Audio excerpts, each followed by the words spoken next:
Alright, let me know when. Alright. Okay, that's good. You could give me a countdown, I guess. Welcome back, guys. It is Julius, Poppy Shampoo, uh, here just to let you guys know where I've been this whole time. If you follow me on Instagram, some of you already may know what I've been going through, what I've been dealing with. If you don't have me on Instagram and all you have me is on YouTube, then I wanted to make this video just to kind of explain what's been going on and just kind of spread a little bit of awareness. So on February 5th, I believe, I tested positive for COVID. It was a really hard experience. So I kind of just want to explain to people what I was feeling in the beginning stages, just to sort of I guess if those who are on the fence and don't know if they have COVID themselves, they can kind of maybe watch this video and see my experience and maybe go and get tested. So in the beginning stages, I really just felt really cold. My body was really warm at the same time. So it was really just a combination of having a fever, but also being extremely cold at times. I was able to eat somewhat in the beginning. However, afterwards, it really became serious once I started just throwing up more frequently. And that's when my mom really got worried, and she basically just dragged me to the hospital around the middle of the night. We went to go see if this little healthcare place was open, and it wasn't. So I kind of had no choice but to check myself into the Myrtle Wyckoff Hospital, which is on DeKalb Avenue. DeKalb. I'm sorry, I don't know how to pronounce that well, but I checked myself in there, and then that's when they told me that I tested positive. I was extremely in a lot of pain. I was coughing like crazy. Like I said, I had fevers that were just coming and going. I was throwing up insanely. I literally this entire 3 weeks, I've lost almost 20 pounds. I would say I've lost an incredible amount of weight because I could barely eat. I would eat something and immediately just vomit it out, and it was really scary because I was having a really hard time trying to process oh my god, is it serious, is it not, because some of us are a little bit ignorant to this virus, and we kind of don't take it seriously. And I'd be the first to tell you that I really was not taking it seriously until I saw the matter of how severe it was, because once I got to the hospital and they started running tests on me and x-rays, they then found that the virus had also damaged my liver, which was crazy because I had checked myself in to the hospital the September of last year, and there was no signs of anything wrong with my liver. So basically it was COVID that was damaging my liver. I'm not an alcoholic. I don't smoke like that.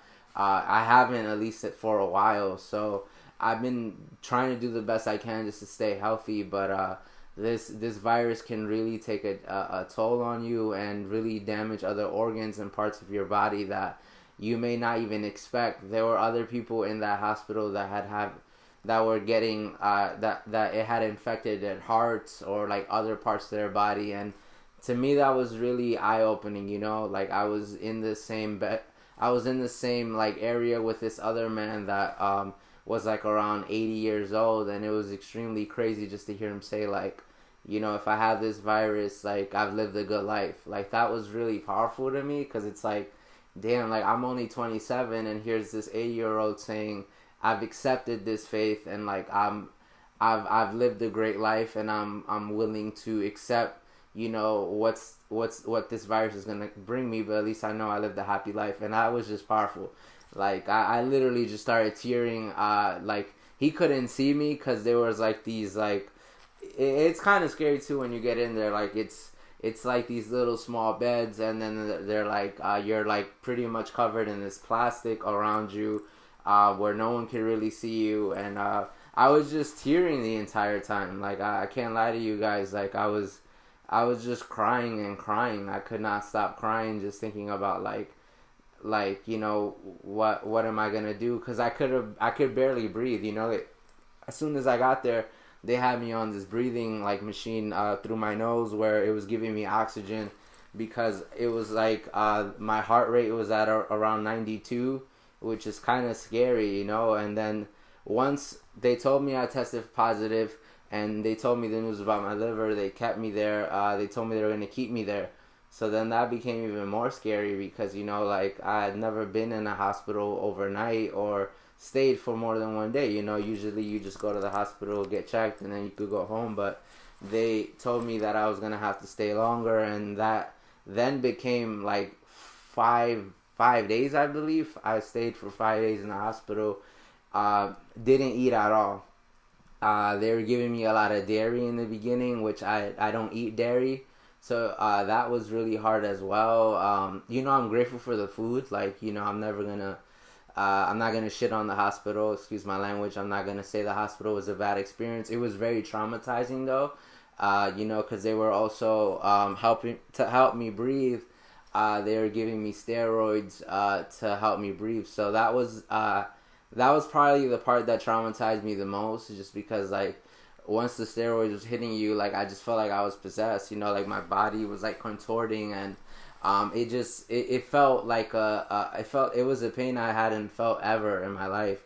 And then because of those medications and all the stuff that they were giving me at the hospital, I started to develop severe stomach problems, and there were nights that I could just stay in one position and I could not. I just couldn't move because it was just, if I moved, my stomach just started hurting, and I kind of had to just hold the pain until they brought me like some stomach medication. And it was just scary because it was just one thing after the other. And I gotta say, it was just like eye opening once again. Like, you know, life isn't promised, and you don't know, like you can't tell the future or know where your life is headed. You know, you just kind of gotta live by the moment and enjoy every second of it. And that's kind of what I just learned from this experience, is just, you know, I gotta make the best of each day, make it count, and just live my life to the fullest. You know, like kind of enjoy the things that I already have, be grateful, and not take things for granted. Like,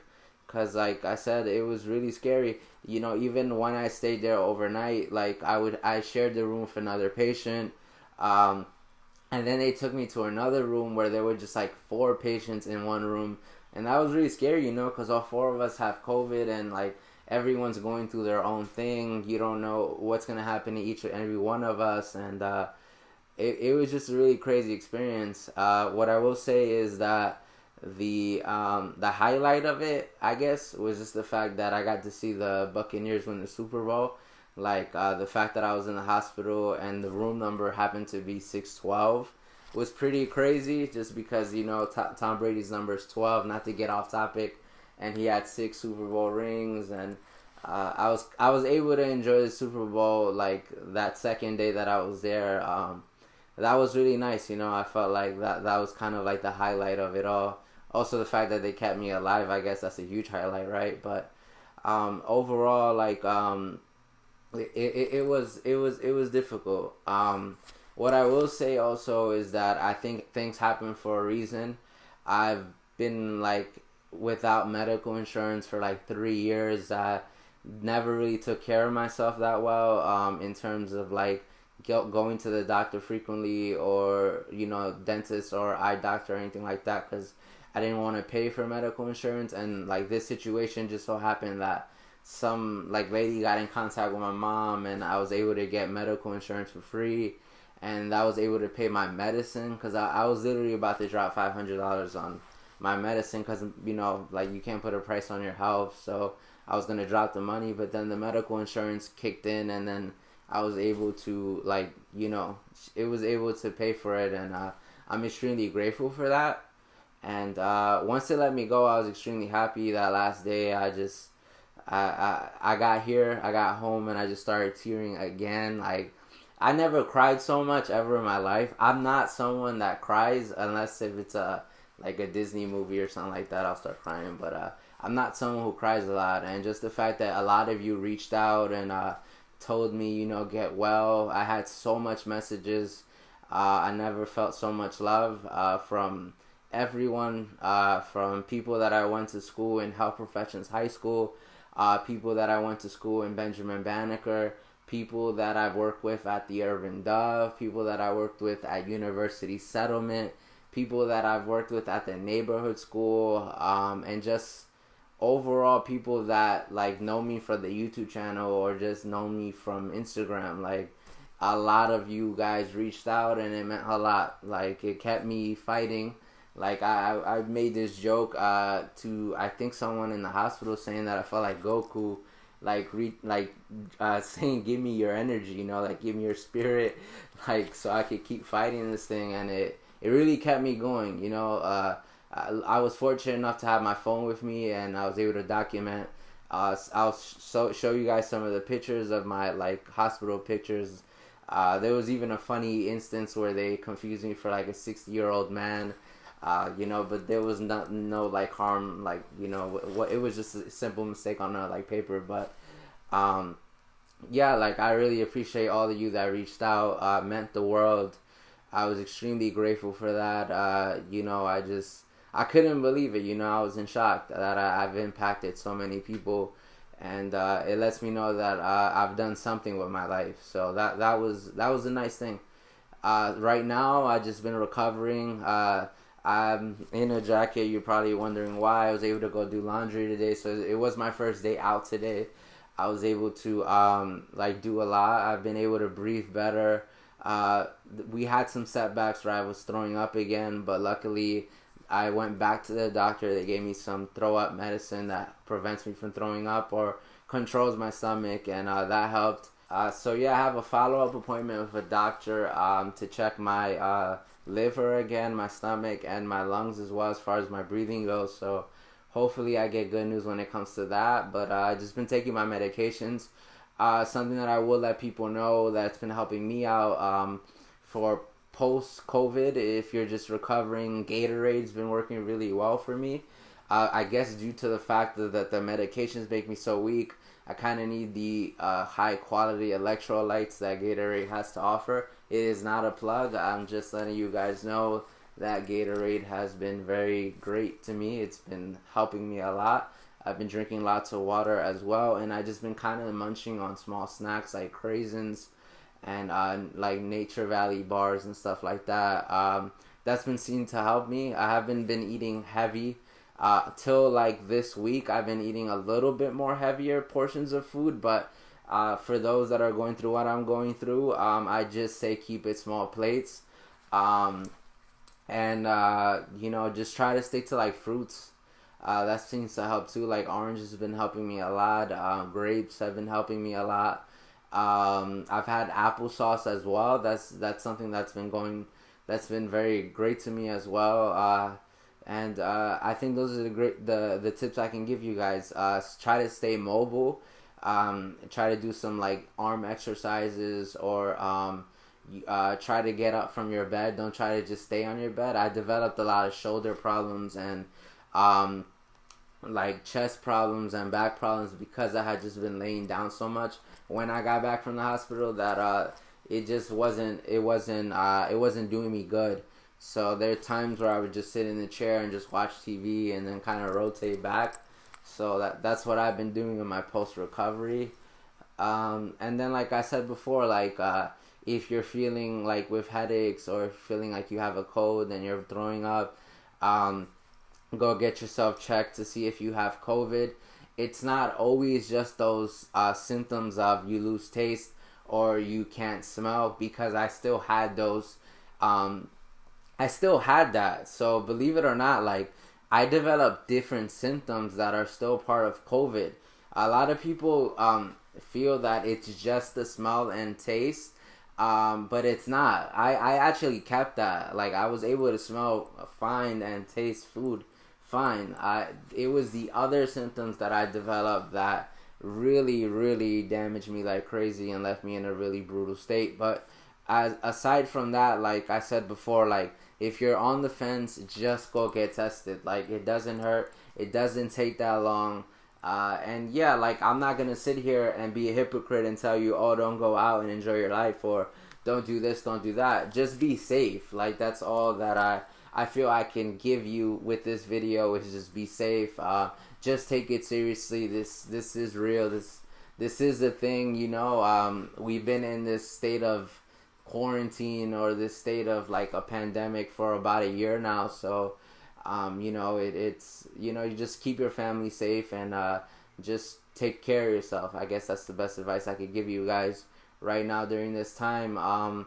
So that's my story. That's what I've been going through, for those that have been wondering.